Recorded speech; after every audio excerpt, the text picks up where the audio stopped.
안녕하세요. 티노트입니다. 오늘 제가 여러분과 나눠볼 이야기는 서로 전혀 관련이 없어 보이는 두 가지 흥미로운 뉴스에 관한 겁니다. 하나는 100억 마일이 나는 정말 어마어마한 주행 데이터 돌파 소식이고요. 다른 하나는 바로 유럽 시장에서 일어난 깜짝 놀랄 만한 판매 급증 소식이죠. 겉보기엔 그저 평범한 단편적인 자동차 뉴스 같잖아요. 그런데 이 두 가지 사건은 사실 거대한 산업의 패러다임 전환을 가리키고 있습니다. 단순한 자동차 제조사가 도대체 어떻게 거대한 AI 생태계로 진화하고 있는지 오늘 이 퍼즐들을 아주 명확하고 재미있게 맞춰보겠습니다. 자, 오늘 우리가 살펴볼 내용들 가볍게 짚고 넘어가 볼까요? 첫 번째로 100억 마일의 진짜 의미, 두 번째로 실제 데이터와 가상 시뮬레이션의 차이, 세 번째로 유럽 시장의 깜짝 반등, 그리고 마지막으로 자동차를 넘어 AI로 진화하는 과정까지 바로 시작해 보겠습니다. 네, 첫 번째 섹션입니다. 100억 마일의 의미, 그리고 데이터 마일스톤 돌파에 대해 이야기해보죠. 2020년 5월 3일, 업계에서는 조용하지만 아주 결정적인 이정표 하나가 세워졌습니다. 바로 실제 도로주행 데이터 100억 마일 돌파입니다. 교과서에서나 볼 법한 그 완벽한 기하급수적 성장 곡선이 현실이 된 거죠. 2020년에 500만 마일에 불과했던 누적 데이터가 2022년에 9천만 마일, 2023년에는 7억 마일을 넘기더니 2024년 30억 마일을 거쳐서 마침내 100억 마일에 도달했습니다. 여기서 우리가 진짜 주목해야 할 건요, 누적된 총량보다도 이 데이터가 쌓이는 엄청난 가속도입니다. 지금 현재 하루에만 무려 2,900만 마일씩 새로운 주행 데이터가 쌓이고 있어요. 여러분, 이게 체감상 무슨 뜻이냐면 우리가 숨을 들이마시고 내쉬는 단 3초, 그 3초마다 1000마일 분량의 주행 데이터가 중앙 서버로 빨려 들어가고 있다는 겁니다. 그 어떤 기억도 단기간에 절대 따라잡을 수 없는 거대한 정보의 댐이 완성되어 가고 있는 거죠. 그리고 이 100억이라는 숫자는 그냥 기업들이 발표하기 좋게 부풀린 마케팅 용어가 아닙니다. 33. 이 숫자가 지금 벌어지고 있는 현실을 아주 명확하게 증명해 줍니다.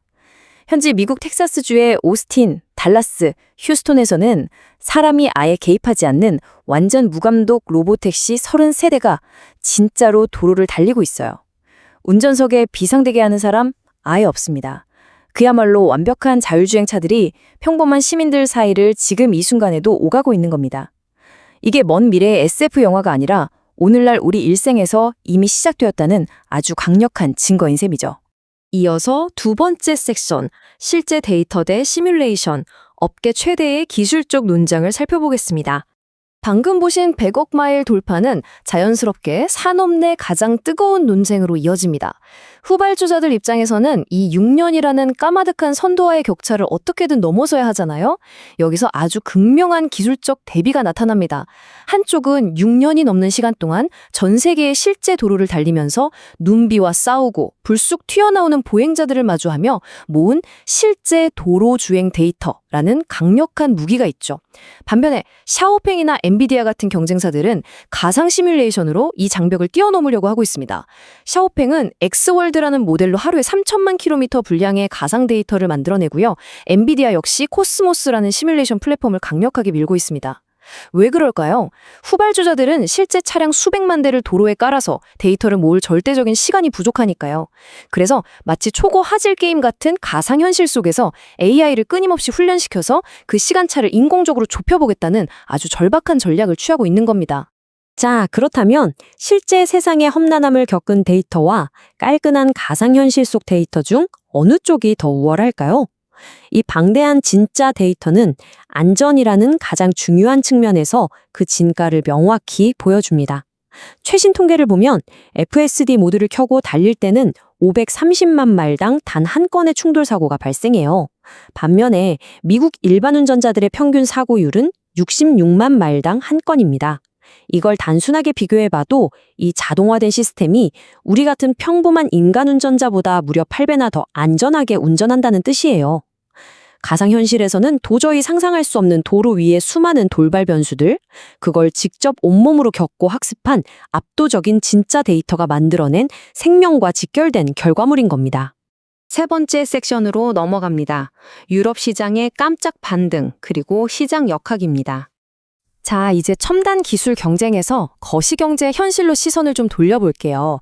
지금 유럽 시장에서는 충격적이라고 할 만큼 즉각적인 판매 반전이 일어나고 있습니다. 프랑스에서 4월 판매량이 전년 동기 대비 무려 112%나 수직 상승을 했어요. 진짜 경이로운 세 자릿수 상승이죠. 이게 프랑스만의 일시적인 현상도 아닙니다. 덴마크에서도 102%나 올랐고 네덜란드도 23%가 상승했거든요.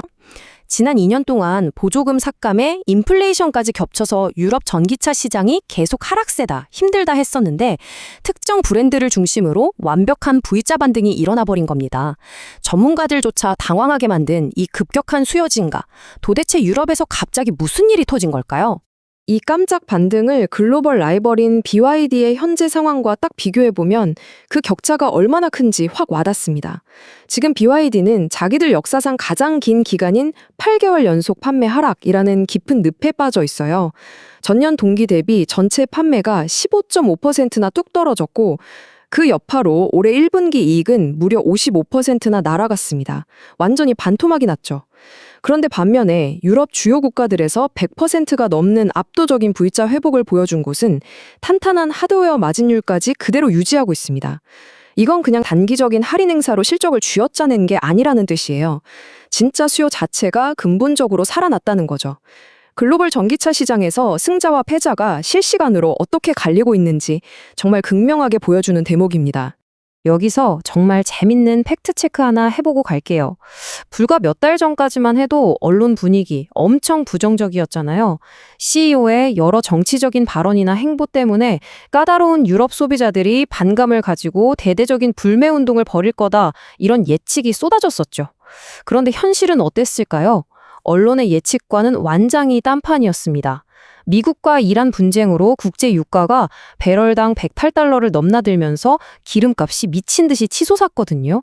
그러자 매일 그 비싼 기름값을 감당해야 했던 유럽 소비자들은 아주 현실적이고 즉각적인 선택을 한 겁니다. 정치적 호불호요, 감성이요. 당장 내 지갑에서 빠져나가는 유지비 앞에서는 그런 것보다 합리적인 경제 논리가 압승을 거둘 수밖에 없었던 거죠. 이제 마지막 네 번째 섹션입니다. 자동차를 넘어 AI로 사스 생태계로의 진화에 대해 짚어보겠습니다. 결국 지금까지 살펴본 그 100억 마일이라는 엄청난 데이터와 유럽 시장의 판매 급증, 이거 따로 노는 이슈가 절대 아닙니다. 이 두 가지가 합쳐져서 단순히 채를 만들어 파는 제조업을 완전히 뛰어넘어 버렸어요. 거대한 소프트웨어 생태계가 완성되고 있는 거죠. 지금 전 세계적으로 자율주행 소프트웨어인 FSD를 매달 돈 내고 구독하는 사람이 약 128만 명에 달합니다. 전체 호환 차량의 딱 12%밖에 안 되는 비율인데도 여기서만 매년 10억 달러라는 엄청난 수익이 꾸준히 들어오고 있어요. 그럼 아직 구독 안 한 나머지 88%는 뭘까요? 기술이 더 좋아지고 안전하다는 게 입증될수록 폭발적으로 전환될 수 있는 아직 건드리지도 않은 어마어마한 잠재 수익인 겁니다. 차 한 번 팔고 끝나는 전통 제조업이 아니라 넷플릭스나 마이크로소프트처럼 매달 현금이 쏟아져 들어오는 서비스형 소프트웨어 모델로 체질이 완벽하게 바뀌었다는 걸 증명하는 거죠. 그리고 이 엄청난 수익은 또다시 완벽한 AI 자금 조달의 선순환 고리를 만듭니다. 차 팔고 소프트웨어 구독으로 번 그 막대한 돈이 다 어디로 가겠어요? 무려 250억 달러. 우리 돈으로 수십조 원 이상이 AI 학습을 위한 슈퍼컴퓨터와 데이터 센터 인프라에 쏟아지고 있습니다. 이 천문학적인 돈은 나중에 차량 가격을 3만 달러 밑으로 확 낮추고 1마일당 운영비는 20센트 수준으로 혁신할 차세대 무인 로보택시, 사이버탭을 대량 생산하는 든든한 실탄이 됩니다. 거기서 끝이 아니죠. 인간의 노동을 완전히 대체할 휴머노이드 로봇 옵티머스를 비약적으로 발전시키는 밑거름이 되고 있습니다. 이건 진짜 그냥 차 잘 만드는 자동차 회사가 할 수 있는 투자 스케일이나 기술의 범주를 완전히 넘어선 거예요. 자, 오늘 제가 준비한 깊이 있는 이야기의 종착역에 다다랐습니다. 이제 여러분도 스스로에게 이 근본적인 질문을 한번 던져보시면 좋겠습니다. 타의 추종을 불허하는 100억 마일의 실제 주행 데이터, 마르지 않는 샘물 같은 소프트웨어 구동 모델의 잠재력, 그리고 상상을 초월하는 막대한 AI 인프라 투자. 우리는 아직도 이 기업을 그저 바퀴 달린 자동차를 열심히 조립해서 파는 전통적인 제조사로 봐야 할까요? 아니면 자동차와 로봇이라는 하드웨어를 통해 스스로 세상을 학습하고 무한히 진화하는 이 시대 최고의 AI 및 로보틱스 기업으로 새롭게 정의해야 할까요? 유익한 영상이었다면 좋아요와 구독 눌러주세요. 영상 제작에 큰 도움이 됩니다. 지금까지 티노티였습니다. 감사합니다.